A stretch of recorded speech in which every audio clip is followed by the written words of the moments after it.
What's going on, everybody? Welcome to another YouTube video here on Review and Preview Sports. I'm joined alongside my good buddy today here in Kyle Russo. We're going to talk about the Miami Dolphins signing free agent Terron Armstead from the New Orleans Saints, arguably the best tackle on the market. 5 years, $87.5 million. Before I get into the nuts and bolts, folks, remember that you can follow us on all of our social media platforms at Review and Preview Sports on Instagram, Facebook, Twitter, and especially our YouTube channel at Review and Preview Sports. Now, Kyle, you have a lot of insight on this Terron Armstead signing. What are your thoughts on it? So, Tom, as you just alluded to, well, first off, thank you for having me on. Really do appreciate it. Always love making some NFL content with you. My first initial reactions were very pleased with the signing by the Miami Dolphins, as they have notoriously had one of the worst offensive lines in football, not only last year, but the last couple years. They ranked, I believe, 13th last year in terms of giving up sacks, total sacks between Jacoby Brissett and Tua Tagovailoa for a combined 40 sacks last year, which obviously we know is not good. QB pressure rate was terrible. The offensive line grades for each and every one of their offensive linemen, not just the left tackle position, was awful. But when I first saw this, again, I was pleased by the signing. It's a very affordable contract. It's a must need. You need to be able to protect the quarterback. But Tom, looking into it more and more, obviously you need to improve the offensive line. But unlike any other quarterback in the NFL, for the Miami Dolphins, I don't think it made as much sense to invest as much money into Terron Armstead. And it's because of the fact that Tua Tagovailoa is a left-handed quarterback. They're paying $15 million a year to a left tackle, and that's not the guy protecting his blind side. The right tackle is the one that's protecting Tua Tagovailoa's blind side, and that's Jesse Davis, who's been with the Miami Dolphins now the last couple seasons, and he's had some good years, but this year was horrible for him. Jesse Davis, the right tackle for the Miami Dolphins this year, PFF did a study, and out of 84 qualified tackles, PFF ranked Jesse Davis as the 81st tackle with a grade of 52.5, which is awful. So the Terron Armstead signing is, while it's a great signing, and there's obviously 5 offensive linemen on a line, that's not really the position that I would have liked to have seen. Not that there's such a tremendous right tackle out there. Maybe Leo Collins when he was out there before the Bengals signed him. But the right tackle on the Miami Dolphins is what I'm most concerned about, not the left. So I'm actually going to disagree just a little bit. Not about the signing, but about what the Dolphins have, because as you know, I'm a big Notre Dame fan, and Jesse Davis will not be protecting Tua Tagovailoa's blind side next year. It's going to be Liam Eichenberg out of Notre Dame, the second-round pick out of last year's draft. I agree with you. Jesse Davis is terrible, but they invested in Eichenberg in last year's draft, and they signed Terron Armstead because they have all this cap money. Their GM's done a good job with the cap. But I do agree. It is a little bit of a head scratcher, right? You invested a lot of money into a left tackle when you could also invest in one in the NFL draft, right? For a lot less money, where you have that player under control for 4 years. Now we know Terron Armstead is a Pro Bowl tackle in the time he spent with the New Orleans Saints. You know, he made Jameis Winston look really, really good in the limited time he played this season. So, and he was there for Drew Brees for a few years as well. So, you know, I'm happy for Terron Armstead getting this money and getting this opportunity with the Miami Dolphins, but is it the best fit? I agree. I don't think it's the best fit. I think the Dolphins should have drafted a left tackle and not spent all this money, because it could haunt them in future years. 5 years, $87.5 million. That's a big commitment to a player like Terron Armstead.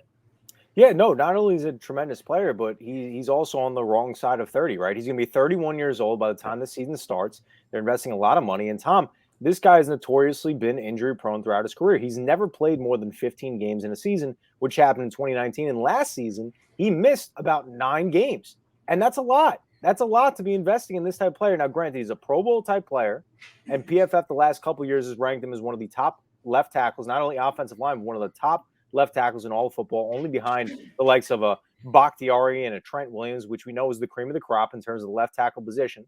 But like you just alluded to, maybe investing in the offensive line in the draft, which I think they still will. Unfortunately, they don't own their own first-round pick this year. The Eagles do that 15th overall selection, but they do have the 29th pick in this year's draft, which I think you could land maybe a Linderbaum to improve the interior, or maybe draft a Trevor Penning, who I know is climbing up draft boards due to his combine stats at the right tackle position. But again, I like the signing of Terron Armstead. Fantastic player. I don't like to knock it at all because he's a great player and he's going to definitely improve the offensive line. But what are you going to do to protect your quarterback in its present, right? Especially because he is the only left-handed quarterback, as far as I know, in the NFL. You're not protecting his blind side. And along with the Terron Armstead signing, and I know maybe it's a little off track, but just talking about the offensive line as a whole, Connor Williams, because I know you talked about Liam Eichenberg, obviously drafted as a tackle, but they moved him inside a lot. They didn't give him that many opportunities at the tackle position last year, which maybe they will. Who knows? But they also added a Connor Williams who played in Dallas, I believe, mostly at the left guard position. I know he was an interior guard, but mostly at the left guard. So at first thought, solidifying that left position, but again, not protecting the right side as much as I think you should. And when in search of a Connor Williams and doing my research, Connor Williams last year, Tom, if you didn't know this, was the most penalized offensive lineman in the entire NFL. So also kind of a head-scratching signing, especially being that was one of the Miami Dolphins' not only first signings in free agency, but first attempt to address the offensive line. So I think that they've made some solid signings. Obviously, the Terron Armstead signing, the biggest fish, I guess you'd call it, left on the market for sure at this point in time, now that we're now a week plus into free agency. Good signing, but still a lot of work left to be done on this Miami Dolphins offensive line for sure. Absolutely. I think the Miami Dolphins are in a very interesting position right now. Not sure if this is an investment I would have made, but this man is a 3-time Pro Bowler. Tua needs protection to succeed, like a lot of other quarterbacks do in this league. But I did read somewhere that only around $43.4 million is fully guaranteed.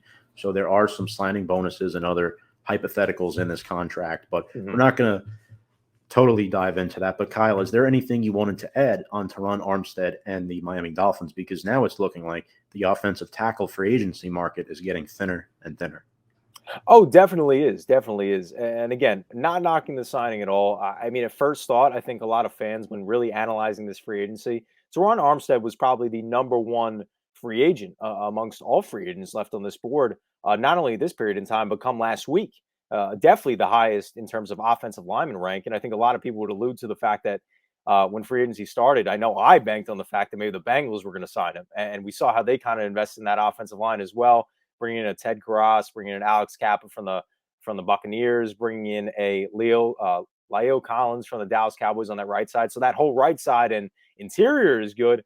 But that left side, obviously still sticking with Jonah Williams, I thought maybe they'd throw the bag at Terron Armstead, being that they do have the money to give up, but obviously not so much. And, the Dolphins get him, and it's a good player. It's a solid player when healthy, but obviously we know in football the best ability is availability, and that's been a question mark throughout the career of Terron Armstead.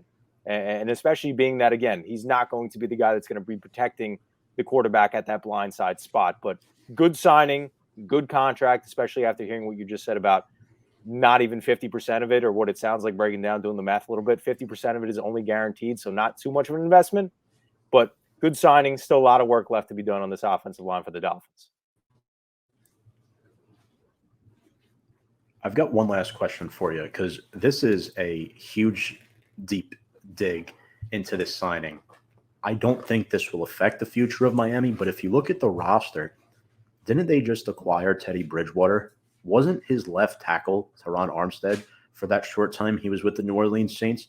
Could this potentially mean quarterback competition? Because we know Brian Flores left because there was issues within the organization as far as who – we know Brian Flores wanted to draft Justin Herbert. He didn't want Tua Tagovailoa. So could this mean some quarterback competition for Miami? You mentioned the signing doesn't make sense. Maybe it could make sense if they bring Bridgewater in for competition, if they're not sold on Tua. I'm not so sure what Mike McDaniel is thinking. I'd imagine he's going to roll with Tua over Teddy Bridgewater, but I think that's like a huge what if. What do you think about that? Is that a little crazy, outlandish thing to be thinking, or is it something that could realistically happen? I wouldn't say it's too outlandish, because we kind of hone in, obviously, at the quarterback position, obviously one of the most important positions, not only in the sport, but in the entire spectrum of the sports world. But like we've known throughout Tua Tagovailoa's career, he's always had kind of somebody lurking over his shoulder, whether it was a Ryan Fitzpatrick, whether it was a Jacoby Brissett last year, and obviously Teddy Bridgewater, which we know is a very competent and capable quarterback, can win you some football games.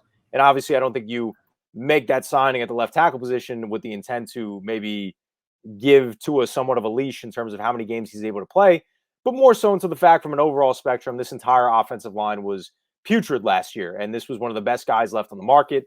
And not only will he help you in the pass game because he's one of the best pass blockers in the game, but also to improve the run game because we know that Mike McDaniel is bringing over a familiar face, signing Raheem Mostert coming off that torn ACL, also bringing in Chase Edmonds. So maybe get that run game going up a little bit as well. As we know with the Miami Dolphins, they've had a lot of struggles all over the place on offense. Defensively, they're set, they're solid, probably the best tandem of corners in the league and good defense overall. But in terms of offensive line, huge question marks. Maybe outside of Gesicki and Jalen Waddle, huge question marks. No run game last year whatsoever between a Myles Gaskin and a Salvon Ahmad. So they've always had huge question marks. So obviously a lot of holes to be filled. But in terms of do they make this signing with the intent to maybe give the position over to Teddy Bridgewater, I'm not going to say it's out of the question because like we know with the affiliation of players, coaches, front offices, they don't necessarily have that same tie to a player unless it's drafted under their own regimen. So maybe could be, but I'm going to say they're going to roll with Tua, not sort of a impact type of move, but because of the fact they need to improve that offensive line as a whole. And he's definitely, not even definitely, but for sure, the best offensive lineman that was on this market and definitely the best offensive lineman in free agency, and they got him for sure. Well, let's see if Miami can turn those question marks into check marks in the year 2022. That was Kyle Russo. I'm Tom Scavetta. Folks, remember to give us a follow on all of our social media platforms, Instagram, Twitter, Facebook, and our YouTube channel at Review and Preview Sports for more exclusive content updating you all on NFL free agency, MLB free agency. We got some March Madness stuff up here, NBA stuff as well, and wrestling. We got it all. Folks, Kyle, thank you very much for joining. And without further ado, thank you all very much and have a good one.